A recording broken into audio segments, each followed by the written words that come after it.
तो हम आज की क्लास में जावास्क्रिप्ट में देख रहे थे फंक्शन। जावास्क्रिप्ट चल रहा था हमारा।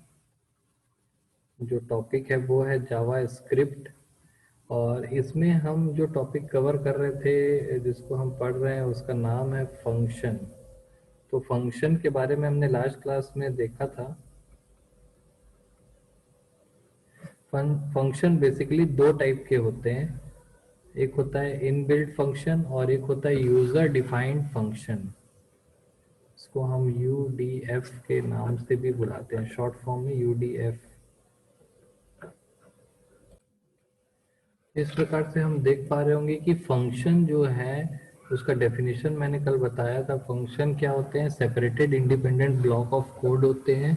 और किसी प्रोग्रामिंग लैंग्वेज में दो प्रकार से उसे डिवाइड किया जा सकता है। दो कैटेगरी में बांटा गया है, इनबिल्ट फंक्शन या लाइब्रेरी फंक्शन या pre defined function.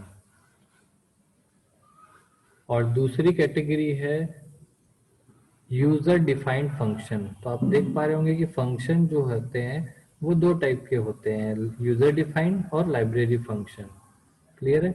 Library function को ही इनबिल्ट फंक्शन या प्री डिफाइंड फंक्शन भी बोलते हैं। ये वही लाइब्रेरी फंक्शन है जिसकी संख्या बढ़ने पर हमारा जो कोई भी फीचर है वो बढ़ जाता है। जैसे नए नए जावास्क्रिप्ट में आप देखेंगे कि कई सारे नए नए पैकेजेस आ गए हैं। और वो कुछ नहीं होते हैं, इन लाइब्रेरी फंक्शंस का कलेक्शन ही होते हैं। क्लियर है? तो इनकी संख्या जैसे जैसे बढ़ाई जाए तो हमारा जो ये लैंग्वेज है वो स्ट्रांग होते जाता है। और यूजर जो है, प्रोग्रामर जो है, काफी आसानी से अच्छे कोड्स को डेवलप कर सकता है, उसकी मेहनत कम लगती है। तो लास्ट क्लास में हमने यहाँ पर यूजर डिफाइंड फंक्शन के बारे में कुछ देखा था कि फंक्शन हम कैसे बनाते हैं। तो इसको थोड़ा सा और रिपीट करते हैं। हम लास्ट क्लास में हमने देखा था कि फंक्शन बनाने के लिए हमें स्क्रिप्ट टैग का तो यूज करना ही पड़ता है। स्क्रिप्ट टैग ओपन करते हैं और स्क्रिप्ट टैग क्लोज करते हैं।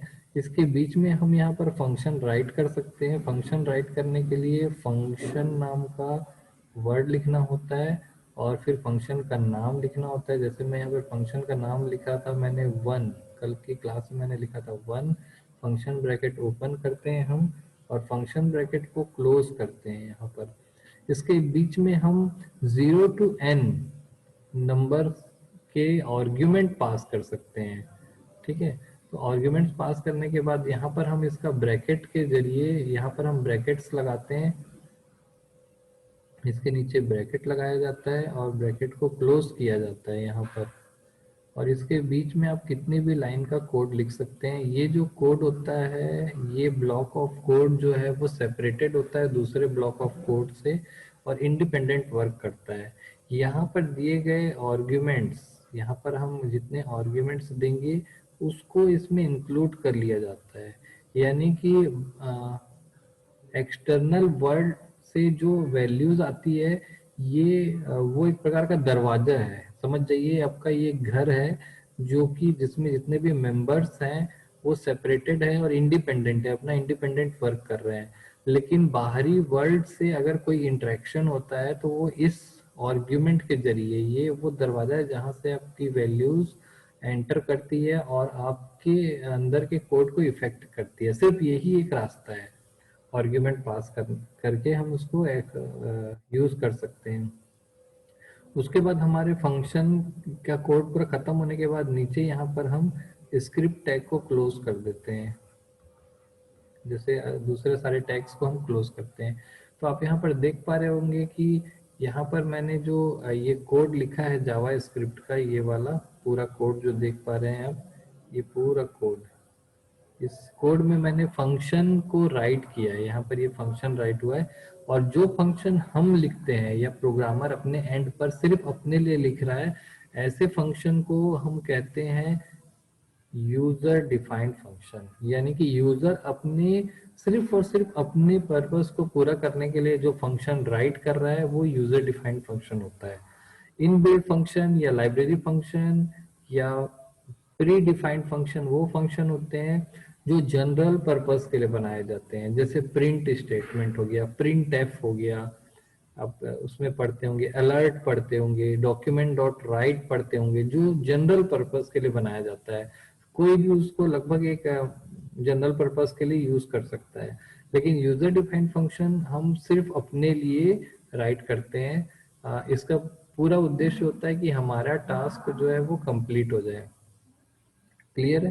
तो लास्ट क्लास में हमने फंक्शन को बनाया भी था, उसे कॉल कैसे करते हैं ये भी देखा था। तो किसी फंक्शन को जब कॉल किया जाता है तो उसमें उसका नाम यूज किया जाता है। जैसे इस फंक्शन को जब मुझे कॉल करना होगा तो इसका नाम लिखना होगा, वन जो भी नाम है एज इट इज लिखना होगा। और कॉल करते समय ही हम यहाँ से कुछ वैल्यूज पास कर सकते हैं, कॉमा कॉमा करके। यहाँ पर मैंने 2 वैल्यू पास की है, तो ये वाली जो वैल्यू है वो यहाँ पर जाती है और यहाँ से वो एंटर कर जाती है इस कोड में। सेकेंड वैल्यू जो है वो यहाँ जाती है और यहाँ से वो एंटर कर जाती है इस कोड में। यानी कि बाहरी वर्ल्ड से अगर इस कोड पे कुछ इफेक्ट लाना है तो उसका एक ही तरीका है, argument passing. Argument passing 0 to n numbers में कर सकते हैं आप। यहाँ पर मैंने 2 आर्ग्यूमेंट को पास किया है। आर्ग्यूमेंट पासिंग जो है वो फंक्शन कॉलिंग के समय ही होगी और उसके बाद यहाँ पर सेमीकोलन लगा दिया जाएगा। तो जितने बार इसको यूज करना होगा मैं उतने बार उसका नाम लिखूंगा और आर्ग्यूमेंट्स में बार बार चेंज कर सकता हूँ। तो नेक्स्ट एग्जीक्यूशन में ये जो वैल्यू है 3 जाएगी यहाँ पर, ना कि 2 जाएगी। तो इस तरीके से मैं बार बार एग्जीक्यूशन करके और बार बार उसकी वैल्यू को मैं चेंज करा सकता हूँ। तो आज का जो हमारा बेसिक टॉपिक है वो है आर्ग्यूमेंट पासिंग। बेसिक हम आर्ग्यूमेंट पासिंग ही देखेंगे। क्लियर है? तो आर्ग्यूमेंट पासिंग देखने के लिए फिर से हम थोड़ा सा एक और रिवाइज कर लेते हैं कि जो हमारा स्ट्रक्चर होता है वो कुछ इस तरीके से होता है। आप देखेंगे कि मैं यहाँ पर आपको एक डायग्राम से बताता हूँ। मान लीजिए ये हमारा कंप्लीट कोड है, ये हमारा कंप्लीट कोड है। और इस कंप्लीट कोड में अगर मैं बात करूं कि ये हमारे छोटे छोटे फंक्शंस हैं, इसके अंदर एक कोड के अंदर कई सारे फंक्शंस होते हैं। ये एक फंक्शन है, उसी तरीके से मैं एक दूसरा फंक्शन बना सकता हूँ। मैं एक दूसरा फंक्शन यहाँ बना दिया, ये दूसरा फंक्शन है।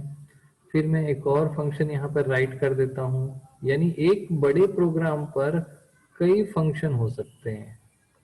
तो मैंने यहाँ पर 3 फंक्शन बनाया है। अब बाकी जो स्क्रिप्ट, ये जो बॉक्स बाहरी आउटर बॉक्स दिख रहा है ये समझ जाओ ये स्क्रिप्ट टैग का बॉक्स है। यानी कि आप यहाँ पर स्क्रिप्ट जब ओपन करते हैं यहाँ पर लिखते होंगे कि स्क्रिप्ट,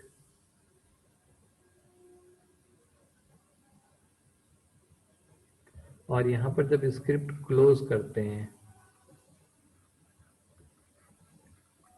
ये बॉक्स उसको इंडिकेट कर रहा है। तो उसके बीच में कई फंक्शन आप बना सकते हैं। जैसे मैंने यहाँ पर कुछ फंक्शंस बनाए हैं और इस फंक्शन को इसके अंदर जो ब्लॉक ऑफ कोड है, इसके अंदर जो कुछ कोड है और इसके अंदर भी कुछ कोड है, ये सारे के सारे कोड जो है वो इंडिपेंडेंट है और से अपने आप में वर्क करते हैं।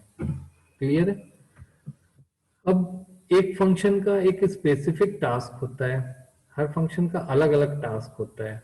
इसका अलग टास्क है, इसका अलग टास्क है, इसका अलग टास्क है। इसको हम उसी तरीके से समझ सकते हैं। मान लो एक ऑर्गेनाइजेशन है, यहाँ पर अगर कोई एक पर्सन बैठा हुआ है, अगर मैं पर्सन की बात करूं कि यहाँ पर एक मैनेजर है, तो इस मैनेजर का काम करने के लिए 3 एम्प्लॉयज और हैं।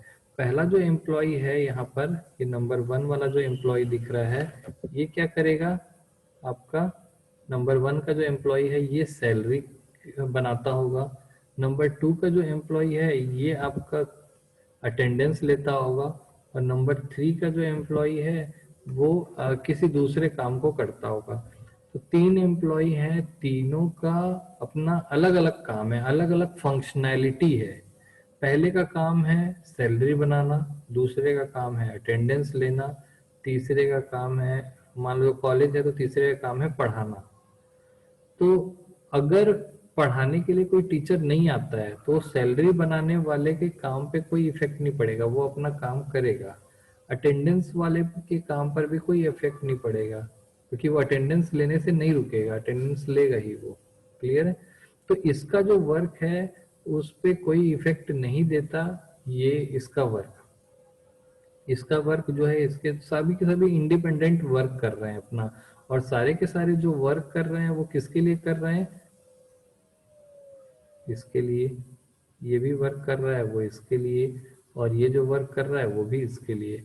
तो एक पर्सन के लिए तीनों वर्क करते हैं। तो ये पर्सन जो है तीनों की अलग अलग फंक्शनैलिटी को यूज करता है। तो इस फंक्शनैलिटी को यूज करने के लिए वो क्या करता है, इन फंक्शंस को कॉल करता है। जब इसको सैलरी बनानी होगी तो ये सैलरी वाले फंक्शन को कॉल करेगा, यहाँ पर उसका नाम लेगा सैलरी, और फिर उसको बताएगा किस महीने की सैलरी बनानी है। तो आर्ग्यूमेंट में पास करेगा नवंबर, तो नवंबर की सैलरी बनेगी, क्योंकि इसके पास तो बहुत सारी सैलरी, हर मंथ की सैलरी बनी हुई है। तो ये आर्ग्यूमेंट में उसको बताता है कि किस मंथ की सैलरी चाहिए। तो ये जो आर्ग्यूमेंट है ये आपका जाएगा इसके अंदर, और वो इफेक्ट करेगा कि किस महीने की सैलरी बननी है।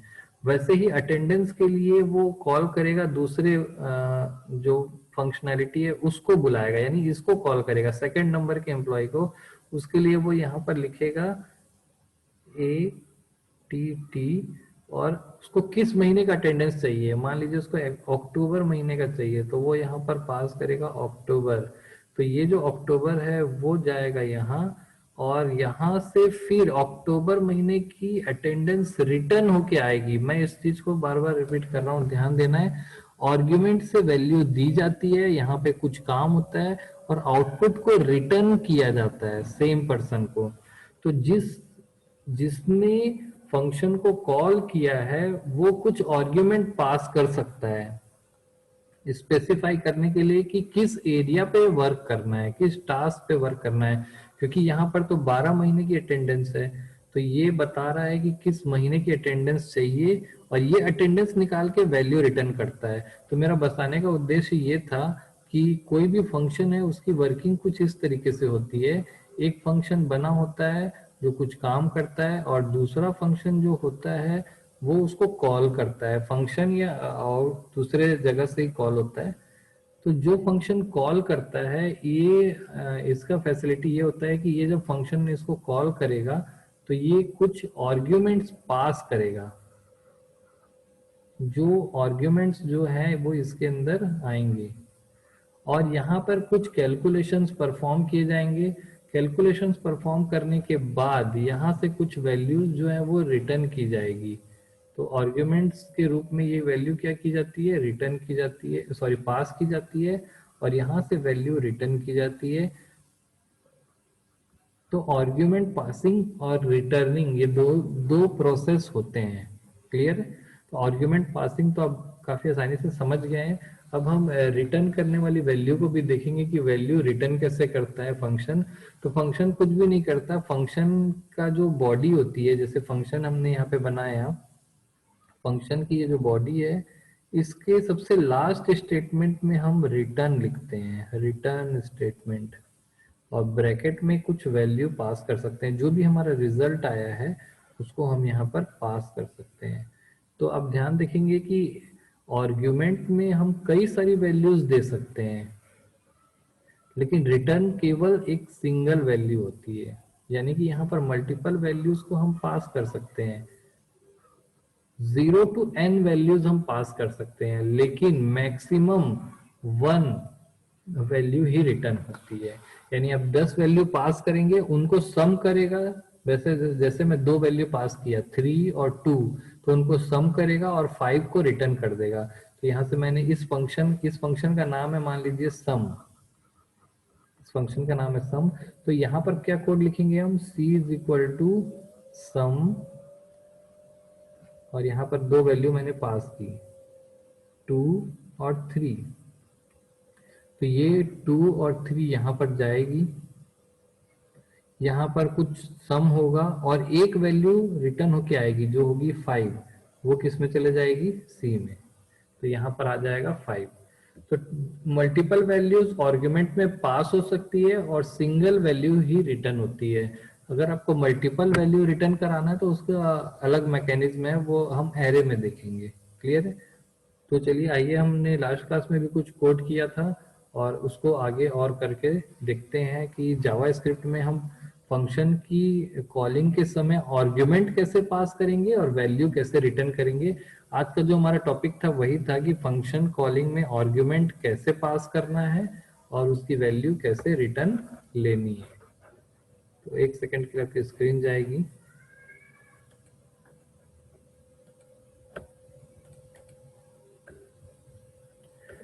हम यहाँ पर अपने कंप्यूटर पर जो एग्जांपल बनाते हैं उसको ओपन कर लेते हैं। मैं पहले इसको HTML के एडिटर, टेक्स्ट एडिटर में ओपन किया है मैंने, और राइट साइड में आप देखेंगे कि यहाँ पर मैंने ओपन किया हुआ है एक वेब ब्राउजर पे। तो मैं फिर से एक बार रिपीट कर दूं, यहाँ पर दो विंडो ओपन है। पहला विंडो जो दिख रहा है वो नोटपैड प्लस प्लस का है, इसमें test1.html फाइल को ओपन किया गया है। एडिट कर रहे हैं हम उसको नोटपैड प्लस प्लस में, ये टेक्स्ट एडिटर है। और जब हम इसको सेव करते हैं और यहाँ पर लोड करते हैं तो यहाँ पर आउटपुट हमको दिखाई देता है ये राइट साइड वाले विंडो में। क्लियर है? तो इस प्रकार से हमने इसे दो विंडो में डिवाइड कर दिया है। चलिए आइए देखते हैं कि लास्ट क्लास में हमने एक फंक्शन बनाया था और फंक्शन को कॉल करने के लिए हमने सबसे पहले बॉडी के अंदर, यहाँ पर देखिए बॉडी टैग है, उसके अंदर H1 में साई कॉलेज लिखा और एक फॉर्म टैग बनाया था ताकि मैं बटन पे क्लिक करूं। देखिए button type equal to button लिखा हुआ है और इसमें जब हम ऑन क्लिक पे क्या लिखा है, हमने एक फंक्शन को कॉल कर रहे हैं। क्लियर है? तो इस बटन को जब हम कॉल करेंगे तो ये फंक्शन को कॉल करेगा और उस फंक्शन को हमने यहाँ पर लिखा हुआ है स्क्रिप्ट टैग के अंदर, जावा स्क्रिप्ट में। ये स्क्रिप्ट टैग है, यहाँ पर जावा स्क्रिप्ट में मैंने एक फंक्शन बनाया है जिसका नाम है 1।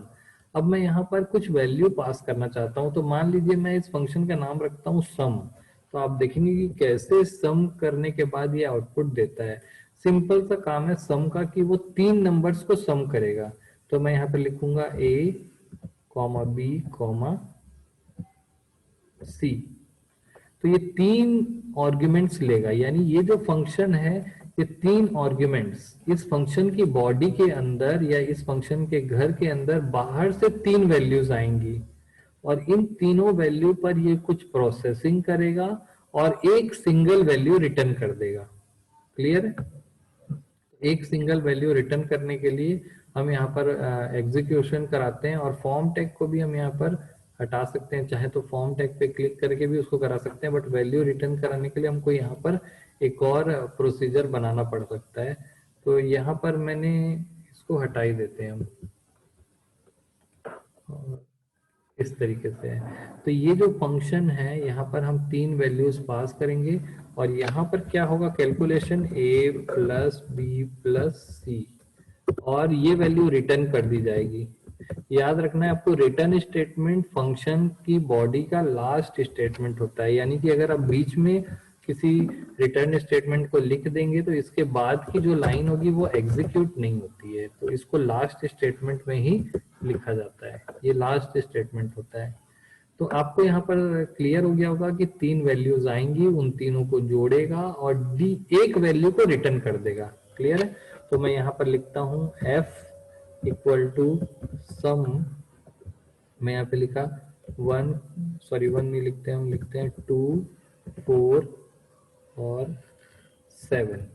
तो आप देखेंगे कि ये जो 2 है वो कहाँ जाएगा, A में, ये 4 है वो कहाँ जाएगा, B में, और ये जो 7 है वो कहाँ जाएगा, C में।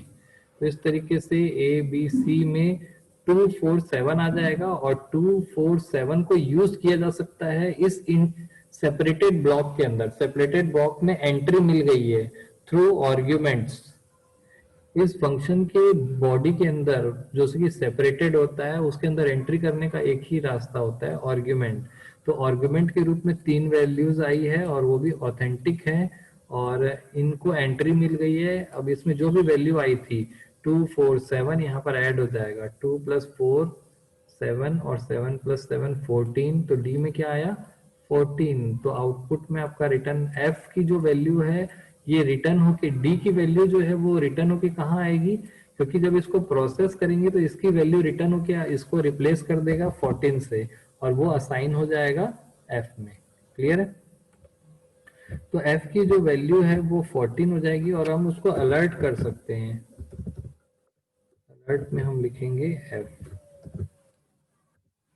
तो जब मैं यहाँ पर सेव कर रहा हूँ और जब लोड करूंगा तो देखिए आपको आउटपुट में यहाँ पर आया 13, ओके 13 आएगा, सॉरी मैं 14 बोल रहा था। 2 + 4 6 और 6 + 7 13, क्लियर है।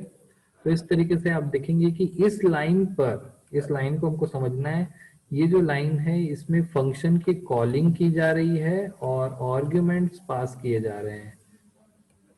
आर्ग्यूमेंट्स को रिटर्न लिया जा रहा है और उसकी वैल्यू स्टोर करा करके, और हम उसमें कुछ प्रोसेसिंग भी कर सकते हैं।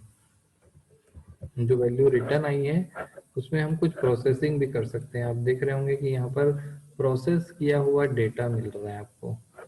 अब मैं यहाँ पर चाहूँ तो सम लिखा जरूर है, लेकिन मैं चाहूँ तो यहाँ पर इसको सम न करा करके इसको मल्टीप्लाई भी करा सकता हूँ। तो फंक्शन का नाम जो होता है उसका काम वही होगा, ये डिसाइड भी प्रोग्रामर ही करता है। तो देखिए 2 4 और 7, तो इसकी वैल्यू आपकी कुछ और आने को है। 2 और 4 का सम होगा, सबसे पहले इसका मल्टीप्लाई होगा 28, और 28 + 2 होगा, यानी कि 30 की 30 जो है आपका आउटपुट आने को है। तो आपका आउटपुट क्या हुआ 30, हालांकि लिखा सम है लेकिन कुछ प्रोसेस और कर रहा है। तो फंक्शन का नाम क्या है और वो काम क्या करेगा, ये डिसीजन भी प्रोग्रामर का होता है। ज्यादा अच्छा प्रोग्रामर वो होगा जो सेम वैसा ही नाम लिखे जैसा कि काम हो रहा है। क्लियर है। तो इस तरीके से आप एक फंक्शन को बना सकते हैं। और अगर मैं दोबारा इस फंक्शन को कॉल करता हूं, आप देखेंगे मैं दोबारा इस फंक्शन को कॉल कर रहा हूं और आर्ग्यूमेंट्स की वैल्यू में चेंज कर दिया, 1 2 और 3 कर दिया। तो अब आप देखेंगे कि पहली बार में कुछ और वैल्यू आएगी और दूसरी बार में, यानी इस कोड को मैं रीयूज कर रहा हूँ, 2 बार यूज कर रहा हूँ। अब मैं सेव करता हूँ, पहले बार में 13 आया और सेकेंड टाइम में 6 आया, क्योंकि 1 2 और 3 जो है उनका जो एडिशन होता है वो 6 होता है। तो आज का जो टॉपिक था वो फंक्शन में हमने देखा कि आर्ग्यूमेंट कैसे पास किया जाता है। और यहाँ पर जावा स्क्रिप्ट की मैं बात करूँ तो यहाँ पर आपको डेटा टाइप को ध्यान में रखने की जरूरत नहीं है, इम्प्लिसिट कन्वर्शन होता है। डेटा टाइप आपको यहाँ पर स्पेसिफाई करने की जरूरत नहीं होती, जबकि दूसरे लैंग्वेज जैसे सी प्लस प्लस में देखेंगे तो आपको यहाँ पर स्पेसिफाई करना होता है डेटा टाइप। ऐसा यहाँ पर डेटा टाइप को स्पेसिफाई करने की जरूरत नहीं है। दूसरा पॉइंट, आर्ग्यूमेंट की संख्या 0 to n हो सकती है। Next point, return statement function body का सबसे लास्ट स्टेटमेंट होता है। अगर लास्ट नहीं है तो इसके बाद का जो कोड है वो कभी एग्जीक्यूट नहीं होगा। नेक्स्ट पॉइंट, रिटर्न जो स्टेटमेंट है उसमें ऑप्शनल होता है 0 to 1, या तो 0 रिटर्न कराइए यानी कि 0 नंबर ऑफ रिटर्न जो है वो 0 होंगे, या मैक्सिमम 1 होंगे। आर्ग्यूमेंट मल्टीपल हो सकते हैं। क्लियर है। तो इस तरीके से हमने फंक्शन की आर्ग्यूमेंट पासिंग और रिटर्निंग को आज देखा।